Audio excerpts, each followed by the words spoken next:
The Citizen Mike Show.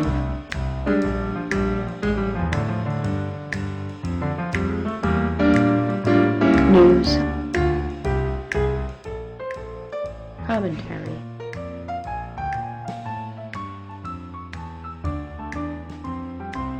Interviews.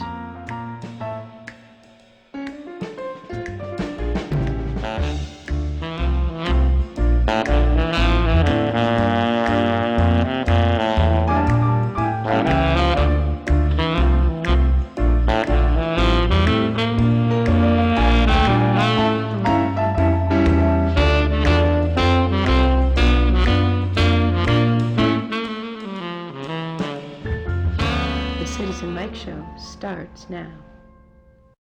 Hey, welcome to the Citizen Mike Show. Thanks for tuning in. We do appreciate it. My name is Mike Burdinsky. On my right, Republican Town Councilor Christopher K. Shortell. And our special guest in the studio tonight, he is the Director of Wallingford Public Utilities, Rick Hendershot. Rick, thanks for coming on the show. Thanks for having me, Mike. Okay, this is your maiden voyage, first time on, right? It is. Well, we got a lot of stuff to cover. And our goal tonight is, our goal is sort of present a Public Utilities 101 first semester. And what we're going to try to do is ferret out a lot of information, a lot of ideas, a lot of concepts in plain language that even Shortell can understand. And if we were able to do that, you know, it's a successful show. And you've got the first question. So think of the softest softball that you can throw Rick Hendershot's way. The softest, easiest question that you could pitch at him, and let's see if he can hit it out of the park. I don't know. Happy New Year. Happy New Year. Same to you. Happy New Year. You were at the swearing in January 6th. Which counselor gave the best nomination speech? Wow. I'm kidding. Let me break this up here. Yeah, I'm kidding. All right, I know whose was most original, but I don't know if it was the best. Anyway, well, there was a correct answer there, but no, my question is, it's a basic question, and it's one that, we see the billboard on the highway. Wallingford has the lowest electric rates in the state. My question is why? Fair question. I think it's for a variety of reasons, and in no particular order. One large facet of why that's so is that the electric division can control its own purchasing of wholesale power, the quantities and the timing.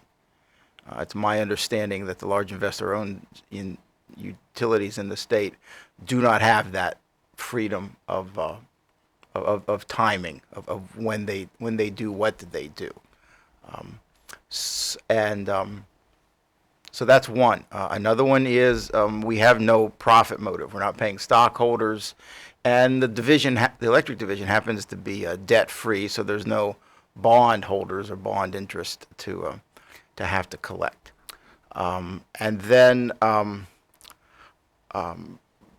we have a compact service territory, so operating costs on a per-mile basis are relatively low.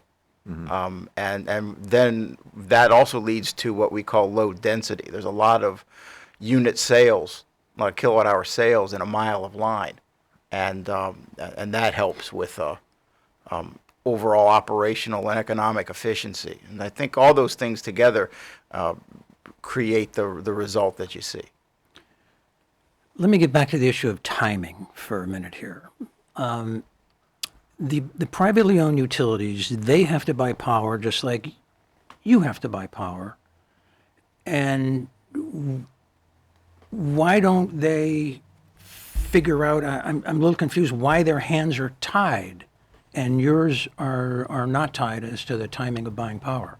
I'm not 100% sure, Yeah. but I believe it's because of the way they're regulated, that their purchasing is more prescribed than ours is. So give me an example of something that you could do and they may not be able to do that works to your advantage. If there was a relatively sudden dip in all of the forward pricing for energy. Cost of electricity. Correct. In the future. Yes, and we have a self self-imposed and self-developed risk management and hedging policy that describes what we may or may not do, and it has some limits on it. But at any given time, there's a fairly wide bandwidth of what percent of any given year's energy we can already have bought. Well, if the price got very attractive, we might be able to go out and buy quite a bit of energy, or contract for it is a better way to say it. Let me put this in my own words that I can understand it. So the price of electricity, let's say you see dropping in 2024, and it really falls for power delivered in 2024. Are you saying when that dip comes, you can go in there and buy power at a lower rate, and is that an example of what you're trying Yes, to? our policy would allow us to buy a fairly meaningful percentage of what we project to be 2024's energy needs now. And when I say buy, I mean promise to take it and promise to pay for it. Yeah. You know, the money doesn't change hands until the energy is delivered. Okay. But where the IOUs may not have IOU is- the investor-owned utilities, Got it. I'm sorry. Okay. And that's going to happen a lot tonight. No, but I'm I going to pick you up suspect. on it every time. So don't- The investor owns Eversource, and what we still refer to as United Illuminating may not have that kind of discretion. Okay. With the purchase of power so far in the future, to some extent, is it a thing that you could not do well some years and do better other years, or is it not like that?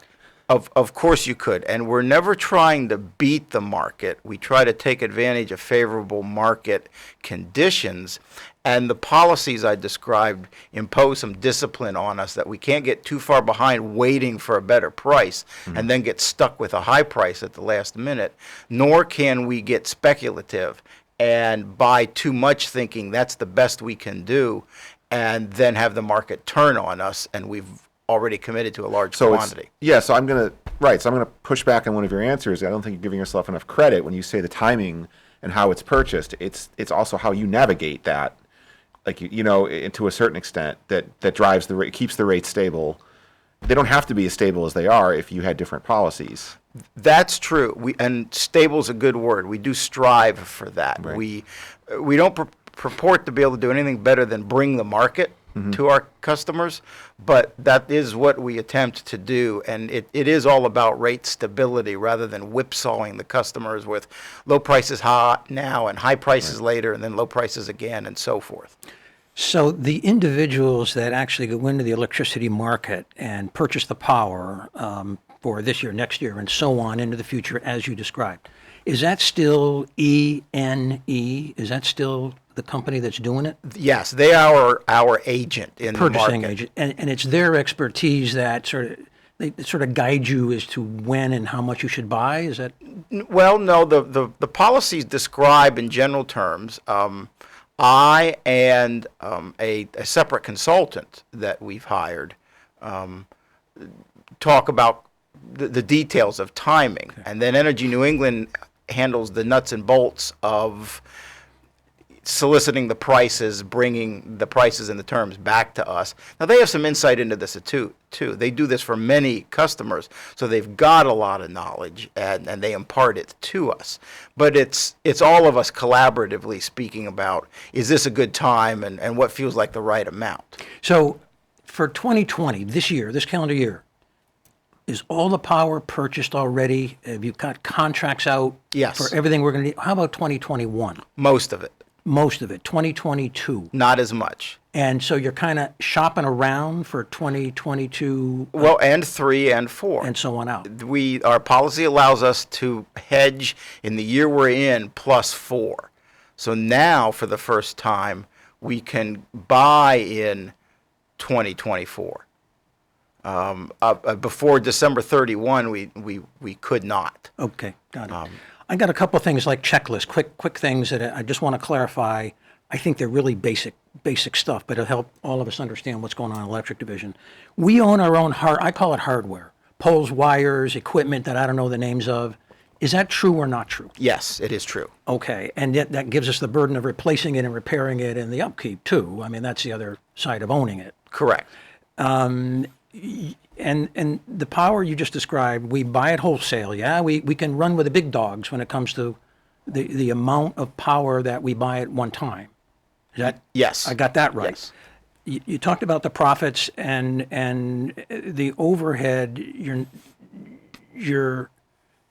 you know what the overhead is for the Wallingford Electric Division compared to the investor owned? I mean, you don't have gigantic salaries and bonuses and things like that. So I would assume. It's probably lower, but the cost of wholesale power is such a large percentage of the cost of what customers pay on their bill. In very round numbers, 2/3. So, and then everything else is only the 1/3, and we pay some taxes, and we fund depreciation, and we have salaries, and we have upkeep of all of our maintenance of the lines and poles and things you just described is all the other third. Yeah. So the part of that's what I think you're referring to as overhead is actually kind of small, and so even modest changes in overhead would have a lot of impact at the bottom line. Let me change the subject on you, and I want to talk about rates, utility rates, electricity, water, sewer, not specific rates, like so much per gallon or so much per kilowatt. What I'm looking for is the trajectory, sort of where you see the long-term trajectory starting a few years ago. You pick the anchor date, but sort of where is it all going now and into the future? And I want to break it down kind of one at a time because utilities can be different. Sure. And I want to start with water because no one talks about water. We talk about electricity and phosphorus plants, but we don't talk about. Let's do that tonight. And to help with context, I want to read you something that I pulled off of the internet that I found sort of interesting. And this goes back about 9.5 years. And apparently, one of the legislators in Hartford asked the Office of Legislative Research a question about water rates, and the answer the Office of Legislative Research gave, I think, helps the discussion. So let me read it to you.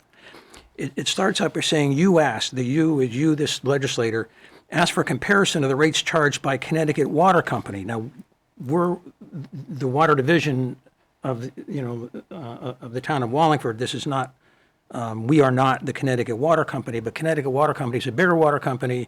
They service about 56 towns, 95,000 customers, much bigger, but the question had to do with them. But they asked for a comparison of rates charged by that company and other water utilities in the state. And they said that the Connecticut Water Company's rates vary widely, even within the company.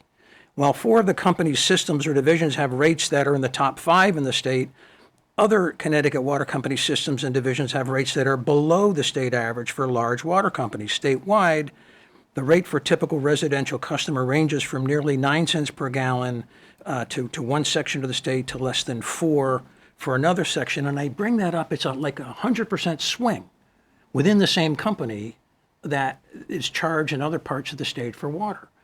So it can vary widely. Among the factors behind the wide range in rates are system size, whether developers in the company's service territory help pay for the water distribution system, where the company gets its water, the degree to which the company's service territory is contiguous and its distribution systems connected with one another, and the topography of the service territory. Those factors I never would have come up with had I not, checked this out. So, back to you, Rick. Water rates. Where sort of have they been? Where are they going? How do you see the future? They've been steady for a while, and for at least the near-term future, they're going to continue to be. I can state for a fact that we have no plans in this upcoming budget year, which would start July 1 of 20, to have any change in the water rates. Okay. There's always some upward pressures, and water sales are declining, but costs are not. And so that economic model isn't sustainable endlessly. There'll be a need for an increase in the unit cost of water at some point, but we don't see it imminently. Do you know what factors are driving the water sales to be declining? We think we know. It's a variety of things. Every time a faucets changed, an appliance is purchased, or any other thing that uses water it comes out of a home or business and something else goes back in, the thing that goes back in is more efficient. But they're not coming up with new ways to use water. Every time there's a dry summer, some people choose to not water their lawns or their landscaping and learn that, hey, that's not so bad perhaps for them. And so they don't resume doing it. Those are the factors. There has also been some loss of large customers. Bristol Myers was a large water customer. The Covanta facility on South Cherry Street, what used to be the trash energy facility, was a large water customer, and they're no longer on the system. Like, I would never think of that. Like, I think they come off the grand list. They're not paying taxes, but they're also not paying for water. And correct. Electric. So that's interesting. So I got some fun facts for the water division, and I have the same sort of facts for the sewer and electric, just another perspective on it. And what I did is I compared the operating revenues, not the total revenues, the operating revenues and the operating expenses for water, sewer, and electric going from 2016 to now. Why 2016? Because that was the first audit on the website.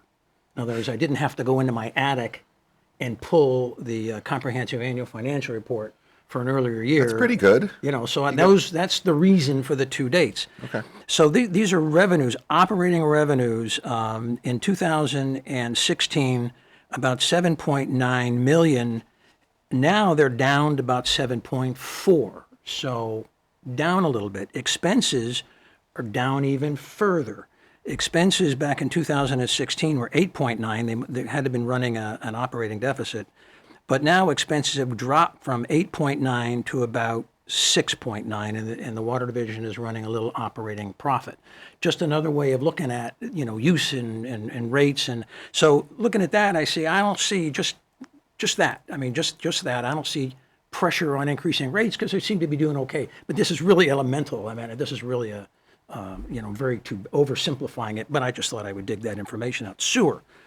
Let's talk about sewer.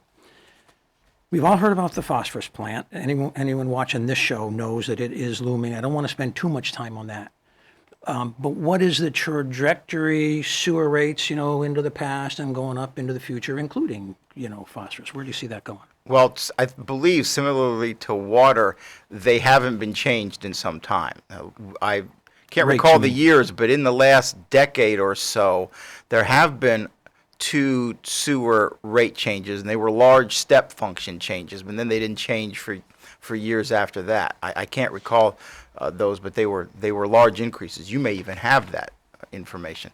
But with respect to the upgrades that are going on at the wastewater treatment plant to address the new phosphorus regulations that come into effect in April of 2022, the project's underway. It's about 11% constructed. Largely, that's a lot of digging of earth and pouring of concrete at this point, as you might imagine.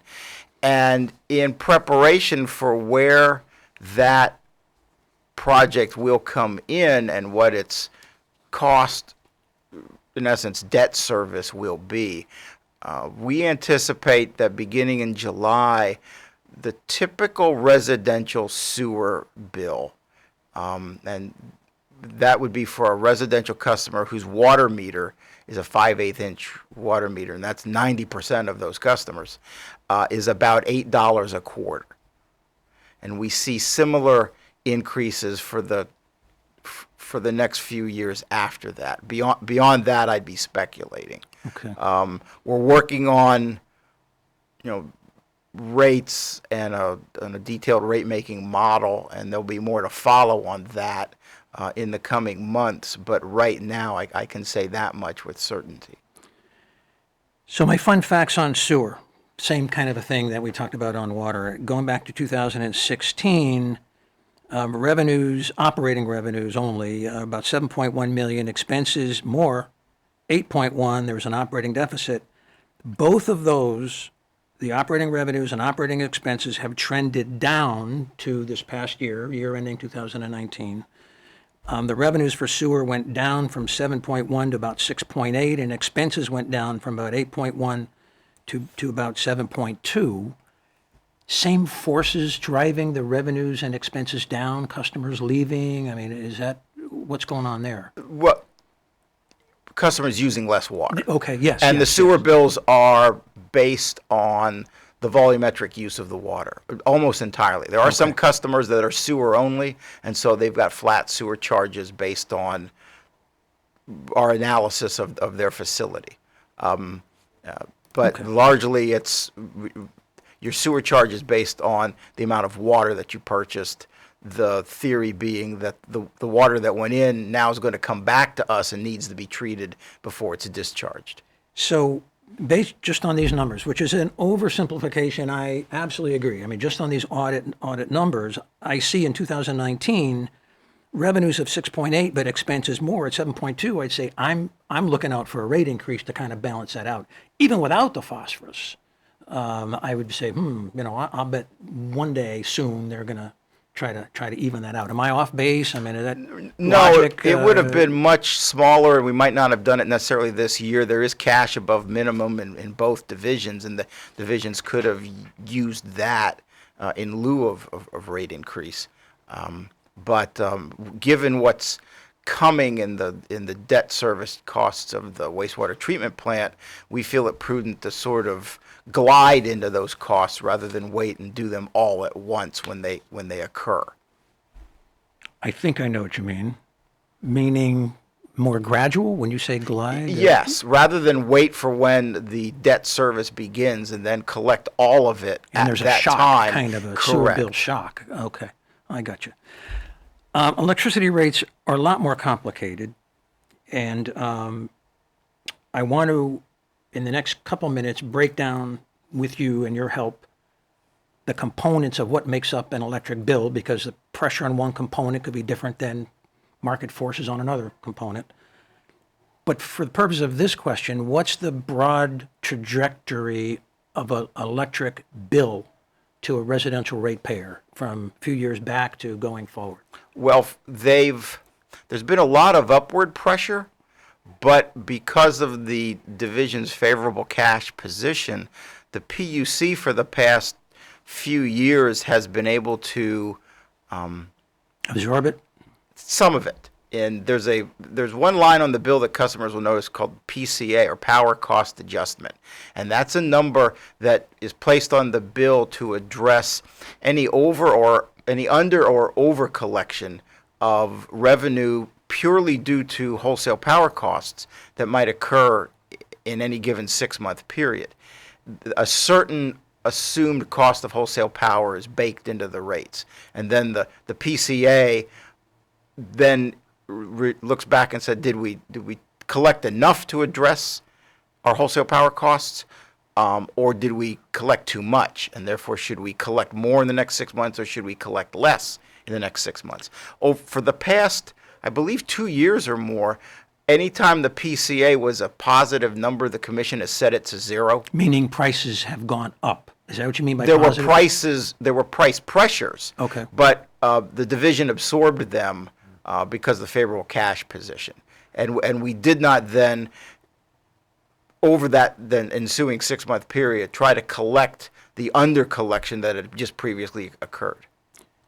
So let's break down some components of a electricity bill. You just talked about the power cost adjustment, and you're talking, I think, what you have to pay to the generators of electricity, the nuclear plants, the oil plants, the hydro plants in Quebec, or wherever you buy power from. I don't want to go on a list of where you buy power from, but that's the money you pay to the generators to put the electrons into the system? That's part of it. What's the other part? Well, I'll start here. For a residential customer, way to think about it, just about 9.4 cents per kilowatt hour is what the rates assume is the cost of wholesale power.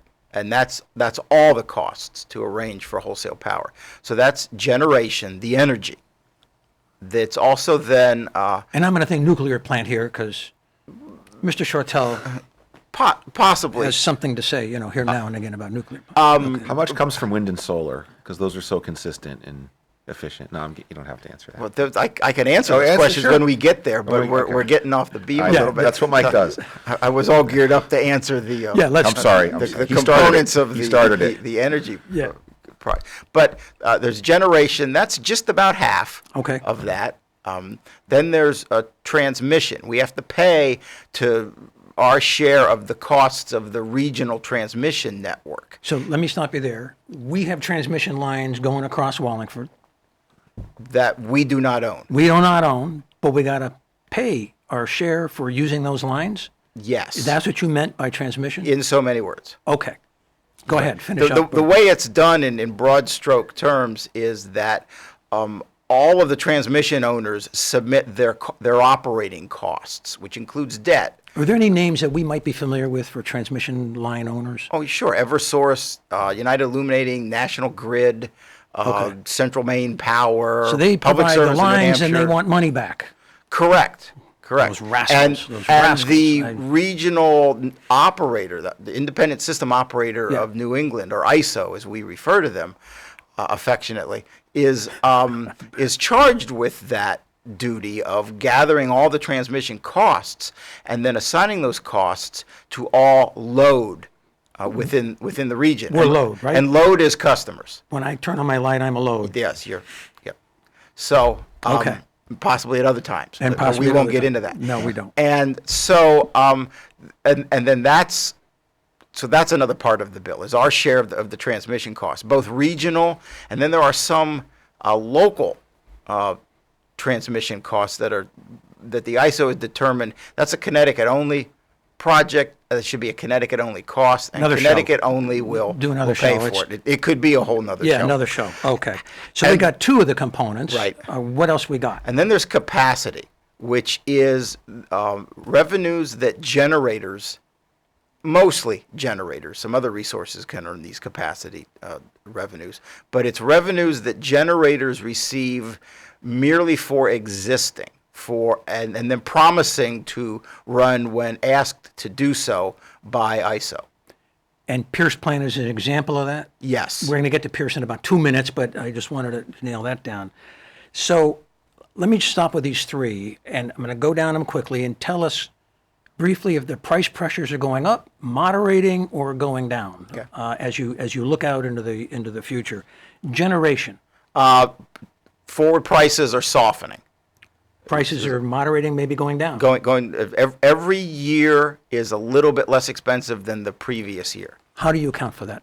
The market thinks that there's going to be continued, if not more, low-cost natural gas, and the market is starting to bake in the effects of all of the imposed offshore wind and solar that the market didn't ask for, and it's going to offset other generation. Now, you tripped over a trigger word, offshore, imposed. I mean, there were some triggers here. Here we go. Walk back a little bit and give us your view of the impact of those projects on market price of electricity. I didn't know we were going to get into this, but Well, yeah. and I may have just misspoke a little bit. Yeah, okay. I think the market's a little uncertain about what they're going to do, Okay. because those are non-market resources. I think what's happening is the power markets are there for entities that need to buy from them, and to the extent that investor-owned utilities are being required to take energy from these other projects that are state mandated and have not been through an economic rigor, but a political one or a policy one, however one wants to describe it. What's left is then there's just as much generation resource and not as much load that needs it. And so I think that's part of what's going on too. okay. Let's drop down to transmission. Where are the pressures and market forces on transmission costs? That's always going up because new projects come on. They have generous rates of return. They're brand new projects, modern construction costs. Their operating costs include depreciation, and so that's always creeping up. Although lately, it sort of did a step function down, and the creeping up has been not quite as severe and is coming from a slightly lower place than it was before. That's a long-winded way to say transmission doesn't cost as much now as we thought it was going to cost, but it still costs more than it did a year or 2 or 3 ago. Is it possible? And I don't want to get you out of your comfort zone, or get into speculation. But is it possible to project a range of percentage increases, sort of high to low, where transmission costs are taking us? No, Okay. I really couldn't. All right. Now, capacity is the hard one to explain and understand, but we started on it as you went through it. And Pierce Plant, let me just talk a little bit about Pierce Plant as a way of getting into that. Pierce Plant is what we call a peaking plant, as I understand it, and this has to do with capacity that we're talking about. Quick explanation of Pierce, and then we're going to come back to your explanation of it. This comes from actually the CMEC website. Here's a look at the Pierce Power Plant, by the way, which is downtown. It's responsible for supplying power to the New England grid during peak demand. The plant uses natural gas turbine technology sourced from aircraft engines to produce power. Okay, fair point. So it only runs about 200 hours a year. Am I close? Yes, that's our understanding. Okay. And it's called a peaking plant because when the price of electricity goes way up, it spikes because everyone in August is turning on their air conditioners, for example. The grid needs more power than it has sort of planned for. This is very loose and very general, so it dials up small independent peaking plants on the phone. Hey, you better guys get fired up, start generating. Everyone's turning their air conditioners on. And so they've been sitting there with nothing to do through March, April, May, and June. Obviously, this is rhetorical, tools I'm using here. Say, okay, we'll fire up for, a few hours in August, but we want to get paid for sitting around all year. And the payments they get for sitting around all year are capacity payments? Correct. And Pierce gets a share. Yes. But we also, as load people, we're all load people, we got to pay too. Correct. We got to pay our share. Correct. Take it from my explanation and put some fine points on it if I left any. Hopefully I don't know if I did, but. Maybe just 1 or 2. Good. I like that. Capacity costs are set 3 1/3 years in advance when the ISO holds an auction for capacity resources in some future power year, which is June through May. That's a power year.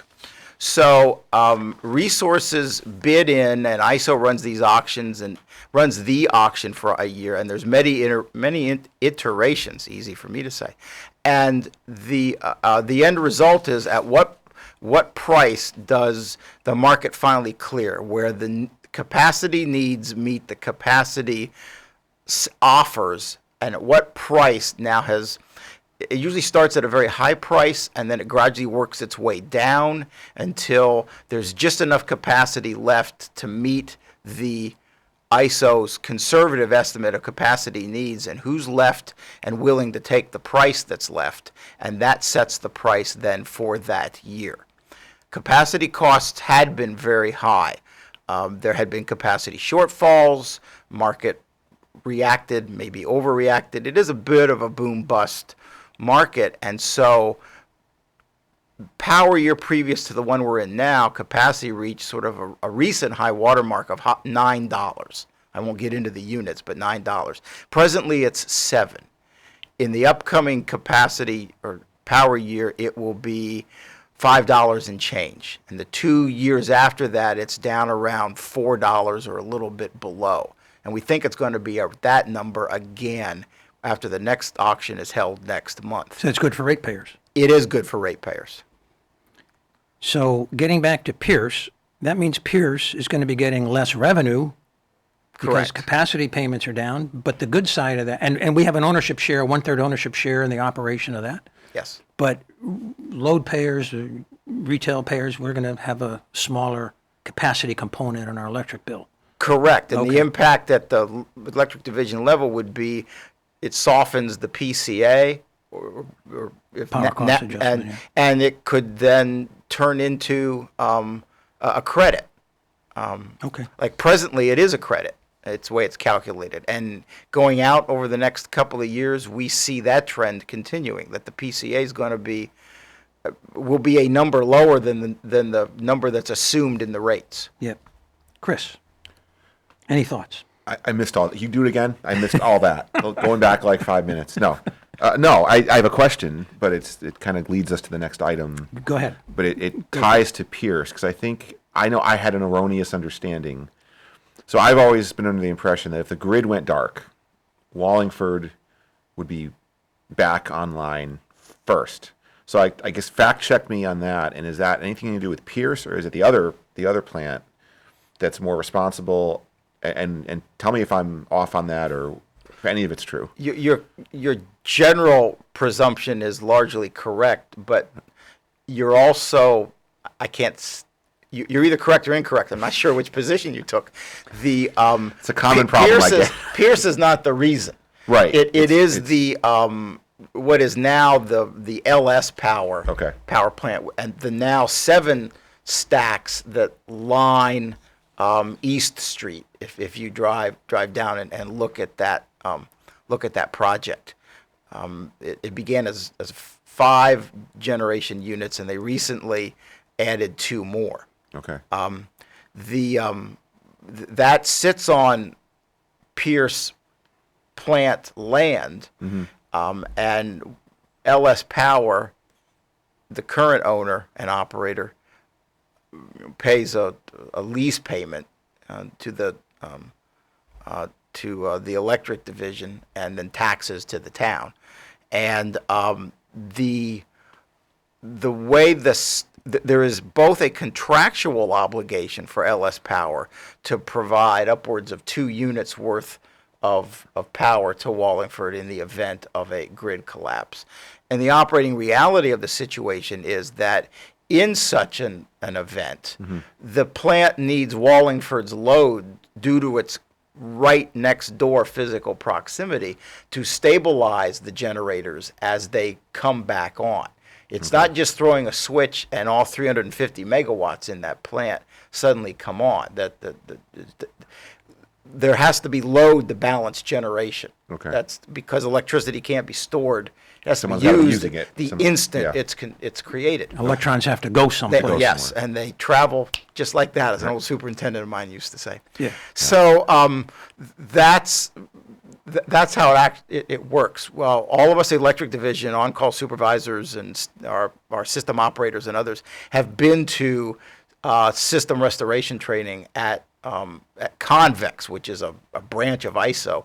It's in a former Northeast Utilities building up in Newington, and I believe that's where it is. And we've witnessed how that works. The need to bring load on gradually, but at a place that's near the generators, so that the generators can come up in a stable fashion. Okay. So that's that. Okay. So it's part contractual, but more just physically. Yes. Where it is. Yes. And you mentioned 7 generators now. But are they on at any point, or they're just on standby? Are they generating power all the time? Now those machines are different than what's inside Pierce. They have different operating characteristics, and we aren't allowed to know directly if that plant is running. We don't have a commercial relationship with them, and so it's sort of a commercial secret. Now, having said that, we can look at our SCADA screens, our operating screens, and draw some inferences. And we also look outside and see if there's heat plumes coming out of the stacks, and determine if the units are running. And so we have an indication of that. But it's of note to concern to us if it does or not. They're properly interconnected into our 115 kV substation, and then the energy flows where the energy flows. Okay. Just to button up Pierce for 30 seconds or less, and we'll move on to conservation and things like that, and the programs you have. So the Pierce plant is in a building the town owns, yeah? Yes. And we're the landlord. Correct. And the land the town of Wallingford owns, Correct. and we're the landlord there. Yes. So we get rent payments in from CMEC. Modest ones. Modest The thought ones. at the time was, since we were going to participate in the project, Yeah. why would we bill ourselves? Okay. And it's about 166,000 per year to electric division and same amount to the town. Am I That correct? sounds about right. Sounds about right. And Pierce makes money because of these capacity payments. It's being paid to sit idle but ready to run on call. Yeah? Correct. How much? Going forward, what does it look like to you? Well, Monthly, right- yearly, whatever you want to. Off the top of my head, I'm not sure. Our share of it, and its payments would be gross revenues, if you will. Okay. But then there's operating costs, and so, when I look at the remittance, and analyze the accounting, the most recent our share was between $50,000 and $60,000 for a month. For a month, okay. For a month. Good enough. I'm just looking for an order of magnitude. That's where it is right now. And I want to say, while we're here, because I think people watching are going to be interested, that is reflective of continued proper accounting in our eyes by CMEC now, since the arbitration and the settlement.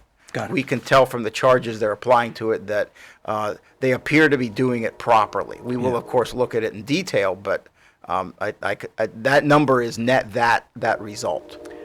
Chris, my throat is dry. I'm going to take a drink of water. You got something? Sure. Let's go. Let's talk Yeah. about energy conservation and renewables, which are two different things, actually. So I guess we'll start with conservation programs. And even within that, it seems that there are several. There's residential, there's commercial, and now there's even a municipal component. So I guess I just want to walk through what's going on with that. And I'll start with residential, because I'll just go with a kind of a basic example. If I want to put solar panels on my house, I can do that. Am I getting any rebate from the Wallingford Electric Division or anything like that? Or can I even do that, I guess, is my first question, technologically? Well, technologically, yes, you can. I can hook into the grid and that can... Yes, we have interconnection standards. Okay. And as long as you and your installer met those, Yep. you could put solar panels at your home. And I realized I just said they're different, and I went off on renewables when I was when going to meant mention that, conservation. so- I caught myself. Scramble the eggs. I know. That's All okay. right. That's okay. All right, let's go back to conservation. So we'll get back to solar in a minute. Conservation, there's a home audit program, the home energy savings program that I've actually had neighbors do, where they hook up a machine to see where your leaks are, where the air is getting out of the windows.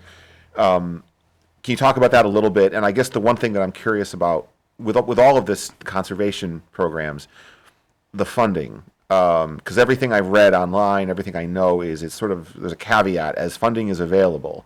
So if you had 100 households sign up tomorrow, how many can actually do it in a year? Is there a limit? It seems like there is a limit based on how much money we have. So I don't know if you could speak to I that. can.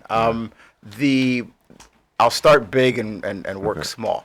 The funding for our energy conservation programs comes from a quarter cent per kilowatt hour charge for all energy that is sold to all customers.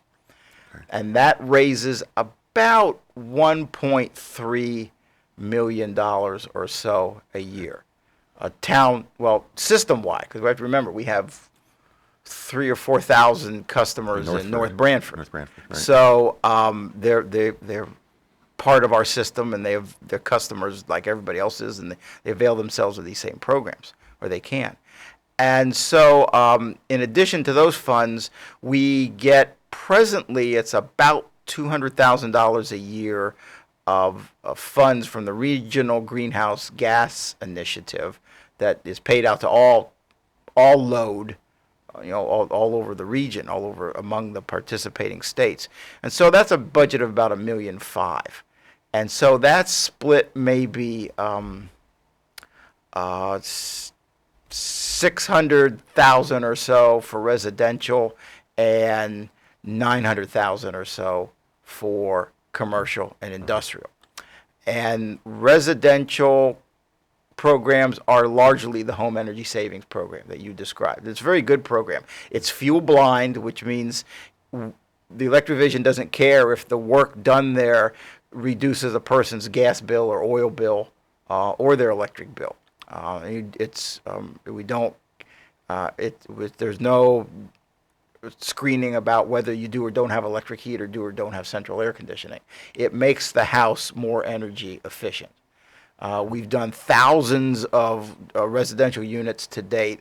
We do about maybe 500 a year, 400 to 500 a year. It's nearly $1,000 worth of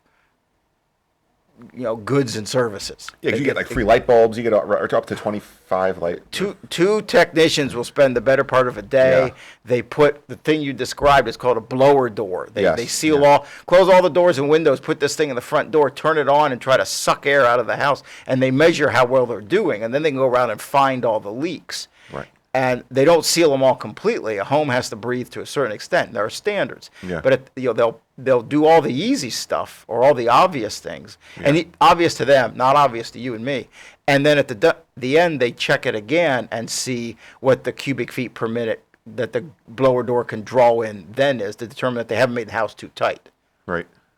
And it's all those kinds of things. In addition to, there's some pipe insulation and, like you said, so many free light bulbs, such that it's an excellent program. I really recommend it to everybody that's watching. If you haven't done it, call the contractor. Don't call the electric Yeah, division. don't call the electric division. Yeah. Call the vendor. You go on the vendor. website, you can find the number and make an appointment with them. And let me just flip to municipal. I'm going to skip commercial for 1 second, but then I think this is a recent development in some of the PUC minutes where there's an opportunity for maybe one or two projects on the municipal side. I'm going to make this up. If the library wanted to put solar panels, they may already have solar panels, but something like that. Can you speak to that? Is there funding available? Again, now you're No, talking I'm about switching. about I'm renewables switching. instead of I know. conservation. All right. But in that regard, you're correct that yes, we have a small amount of essentially fixed funds. Okay. It's a long and tortured path how we have these funds, but these are not monies that ever came from our energy conservation collections. And it's right now in the realm of maybe about $120,000. Okay. And the PUC decided that given that size of the pool, that the best use of it was to limit it to municipal usage so that a government or school-owned building could avail itself of these funds to do something. Okay. Back to energy conservation, how about rebates on energy-efficient appliances or a new furnace or air conditioner that's supposed to be energy efficient? We do have a prescriptive air conditioning program for residential as well as for commercial, and it talks about certain SEER or EER ratings, and then it's so much per ton. It's sort of a flat, like I said, prescriptive rebate. The customer and his himself or with his contractor can fill out the form. The only other appliance rebate we do is for a heat pump style water heater, an air to air heat pump water heater sit in the basement and draws heat out of the basement to heat the water. So this has come up. I'm going to use the example of a hot water heater because I'm a little worried about ours. You need a new hot water heater, and you get it replaced. It's energy efficient, and you're looking around for a rebate. You've heard that maybe other towns, other municipalities have a rebate program that might be more generous or less. I don't know. I want you to speak to that. Can I go ahead, install a brand new hot water heater, get the paperwork, and somehow in some way get a rebate from you guys? If it's a heat pump style water heater. Has to be a heat pump. Correct. Okay. A new air conditioner, I could just have it installed, get the paperwork from the installer, get a rebate from you guys. A central air Central air. Central air system Okay. for residential, and it would need to meet certain criteria, and that's on the forms. Let's suppose it does. Yes. I get advice from the installer, and they say, Yes. yep, Wallingford likes this, and so, is there a differential between Wallingford and other towns, and if so, why? Well, For the amount of the rebate. yes, it probably, off the top of my head, I don't know what it is. We work with our own consultants. We try to keep the programs similar to what's done at Eversource and United Illuminating for lack of confusion among the contractors. But there are some price differences. Now, Also, let me say that the two large utilities in the state collect considerably more, that's what I was going to prod you to. about 3 times more. So just develop that a little bit, as how and why that works. I think it's because they're regulated and it's what the state has required them to do. So they're required to add more into their utility bills to fund these conservation programs? Correct. And so if they have more projects or a greater rebate, it's because everyone pays a little extra into their bill? Correct. Okay. All right, so I'm going to so we have conservation. We just talked about with all of these programs, and then I kept flipping to renewables. So I apologize for doing that. But now I'm going to compare and contrast.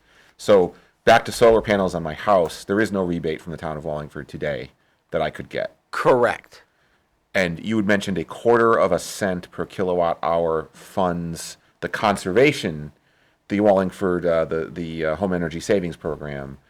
So there is no similar charge. There's no charge anywhere in our rates right now for solar. The PUC could, in theory, change that if they wanted to. Sure, they are the rate setting body. They could add 1/4 cent and say that's going to go fund, to a solar panel rebate if they wanted to. Correct. Okay, but today there is not. In theory, yes. Okay. Yes, I shouldn't say in theory. They could if they wished to. Okay. Are you recommending? Maybe. I don't know. It's just interesting. I'd have to. See, sometimes we break off a conversation with a guest, and say, Chris, what are you I don't getting know. at? I think. Well, I live on a house that if you saw my lawn, you would know I'd never water it. It doesn't matter whether it's a drought or not. So I'm doing my part to keep the water. Actually, I guess that's not helping the water rates. I should use more. But I get a lot of sun.